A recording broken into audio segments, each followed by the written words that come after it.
ആദ്യമായി ഒരു browser open ചെയ്ത് അവിടെ KSEB സെൽഫ് സർവീസ് എന്ന് എൻ്റർ ചെയ്യുക.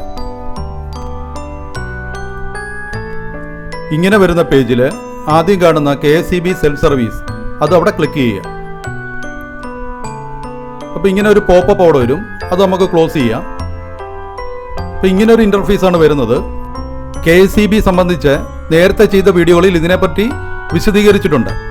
വീണ്ടും ഇതിനെപ്പറ്റി വിശദീകരിക്കുന്നത് എല്ലാ ഉപഭോക്താക്കളും ഇതിൻ്റെ അകത്ത് നമ്മുടെ പേര് രജിസ്റ്റർ ചെയ്തിടുന്നതിൻ്റെ ആവശ്യകതയെക്കുറിച്ചാണ്.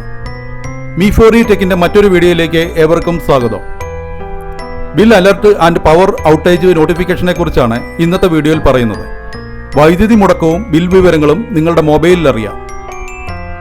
അത് എങ്ങനെയെന്നാണ് ഈ സൈറ്റിലൂടെ നിങ്ങളുടെ മൊബൈൽ നമ്പരും ഇമെയിലും അപ്ഡേറ്റ് ചെയ്യാൻ സാധിക്കും. നമ്മൾ ഇങ്ങനെ ഒരു പേജിലേക്ക് വന്നു. ഇവിടെ നേരത്തെ അക്കൗണ്ട് ഉള്ളവർക്ക് ഇത് ഒഴിവാക്കാം. അതുപോലെ തന്നെ ഇതിനെപ്പറ്റി അറിയാവുന്നവർക്ക് ഇത് സ്കിപ്പ് ചെയ്ത് പോവുകയും ചെയ്യാം. അറിയാൻ പാടില്ലാത്തവർ ഈ വീഡിയോ ശ്രദ്ധാപൂർവം കണ്ട് അതുപോലെ നിങ്ങൾ ഫോളോ ചെയ്താൽ നിങ്ങൾക്കും നിങ്ങളുടെ മൊബൈലിൽ വൈദ്യുതി വിവരങ്ങളും വൈദ്യുതി സംബന്ധിച്ചുള്ള മുടക്കങ്ങളും ബിൽ വിവരങ്ങളും കൃത്യമായിട്ട് നിങ്ങളുടെ മൊബൈലിൽ നോട്ടിഫിക്കേഷനായി എത്തുന്നതാണ്. നിങ്ങൾക്കൊരു യൂസർ ഐഡിയോ പാസ്വേഡോ ഇല്ലെങ്കിൽ നിങ്ങൾ ഈ താഴെ കാണുന്ന ന്യൂ യൂസർ രജിസ്ട്രേഷനിലേക്ക് പോവുക. അപ്പോൾ ഇങ്ങനെ ഒരു ഇൻ്റർഫേസ് വന്നു. ഇവിടെ നിങ്ങളുടെ കൺസ്യൂമർ നമ്പർ കൃത്യമായിട്ട് എൻ്റർ ചെയ്ത് കൊടുക്കുക. അതുപോലെ തന്നെ നിങ്ങളുടെ ബിൽ നമ്പർ, നിങ്ങളുടെ കൺസ്യൂമർ നമ്പർ അടങ്ങിയ നിങ്ങളുടെ ബില്ലിൽ ഒരു ബിൽ നമ്പർ കാണും. അതിൻ്റെ ലാസ്റ്റ് 5 ഡിജിറ്റ് ഇവിടെ എൻ്റർ ചെയ്യുക.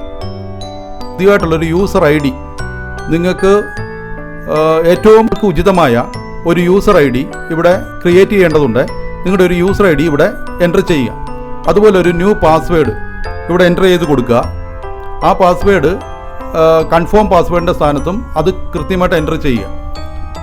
അതുപോലെ തന്നെ അത് ഇത്രയും എൻ്റർ ചെയ്ത് കഴിഞ്ഞാൽ നേരെ താഴേക്ക് ടൈറ്റിലുണ്ട്. അത് നിങ്ങൾക്ക് ആവശ്യമില്ല, ആവശ്യമുണ്ടെങ്കിൽ കൊടുക്കാം. അവിടെ doctor, mister, miss, Mrs, professor ഇങ്ങനെയൊക്കെയാണ്. ഇതിലേതെങ്കിലും നിങ്ങൾക്ക് ഉതകുന്നതുണ്ടെങ്കിൽ അത് കൃത്യമായിട്ട് ഇവിടെ സെലക്ട് ചെയ്യുക. അതിനുശേഷം നിങ്ങളുടെ പേര് ഇവിടെ എൻ്റർ ചെയ്ത് കൊടുക്കുക. ഇമെയിൽ ID അത് കമ്പൾസറി ആണ്. ഇമെയിൽ ID കൃത്യമായിട്ട് തന്നെ നിങ്ങളിവിടെ എൻ്റർ ചെയ്ത് കൊടുക്കണം. അതുപോലെ മൊബൈൽ നമ്പർ അവിടെ ഇന്ത്യയിൽ കൊടുത്തിട്ടുണ്ട്. നമുക്കത് മാറ്റണമെങ്കിൽ മാറ്റാം. പുറത്തെ നമ്പർ വല്ലതും ആണെങ്കിൽ അങ്ങനെയും കൊടുക്കാം.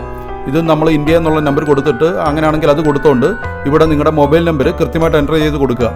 അതിനുശേഷം ഈ കാണുന്ന ഈ ക്യാപ്ച ഇവിടെ എൻ്റർ ചെയ്യേണ്ടതാണ്. ക്യാപ്ച കൃത്യമായിട്ട് എൻ്റർ ചെയ്തതിന് ശേഷം രജിസ്റ്റർ ചെയ്യുക.